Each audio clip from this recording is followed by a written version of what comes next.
झारखंड में विधानसभा चुनाव की रणभेरी बज चुकी है। पहले चरण का चुनाव जो है 13 नवंबर को होना तय हुआ है और खासकर ये जो तस्वीरें आप देख रहे हैं इस समय जमशेदपुर की तस्वीर है और अनुमंडल कार्यालय है। यहाँ पर जो तमाम प्रत्याशी हैं पर्चा लेने के लिए पहुंच रहे हैं।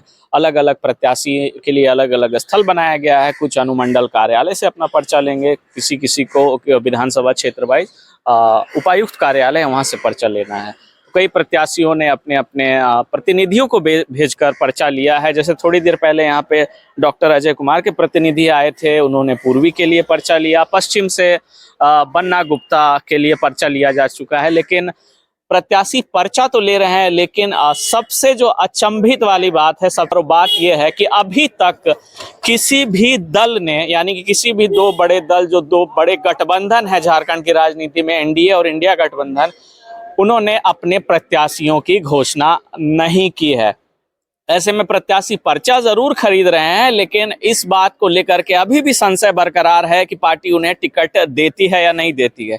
कई प्रत्याशी ऐसे भी हैं जिन्हें पार्टी अगर टिकट नहीं देती है, मौका नहीं देती है, तो वो निर्दलीय प्रत्याशी के तौर पे मैदान में उतर सकते हैं। इसकी भी बहुत ज़्यादा संभावना दिख रही है। खास करके बात करें पूर्वी विधानसभा और पश्चिमी विधानसभा जमशेदपुर की, तो सीटों को लेकर के असमंजस है।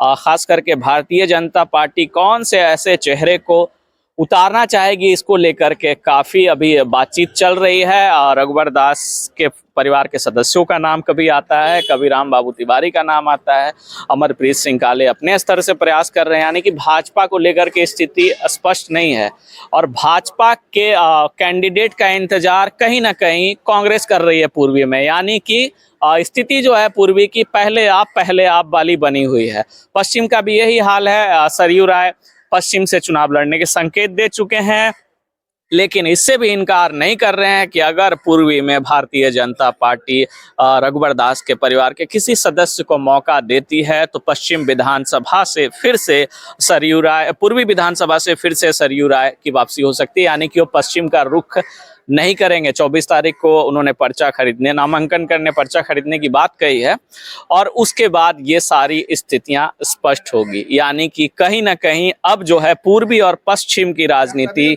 बहुत गर्माहट भरी है और ऐसे में जो छोटे दल हैं जो उभर रहे हैं झारखंड की राजनीति में और अच्छा कर रहे हैं, वो मौके का फायदा उठा रहे हैं और अपने अपने स्तर से प्रत्याशियों की घोषणा कर चुके हैं। आजाद समाज पार्टी ने अपने 6 सीटों पर प्रत्याशियों की घोषणा की है। जयराम महतो की जो पार्टी थी, लगभग ज्यादातर सीटों पर प्रत्याशियों की घोषणा उनके द्वारा की जा चुकी है। ऐसे में इंतजार है बस भारतीय जनता पार्टी की वो सूची आने का और एनडीए की सूची आने का, साथ ही साथ कांग्रेस गठबंधन यानी इंडिया गठबंधन की वो सूची आने का। उसके बाद जो ये स्थितियां हैं, राजनीतिक स्थितियां, सरगर्मियां बढ़ेगी और मैदान में कौन कौन से वो चेहरे हैं जो एक दूसरे के खिलाफ लड़ते हुए दिखाई देंगे, ये देखना बड़ा दिलचस्प होगा। Kumar Kunal, news tell, Jamshedpur.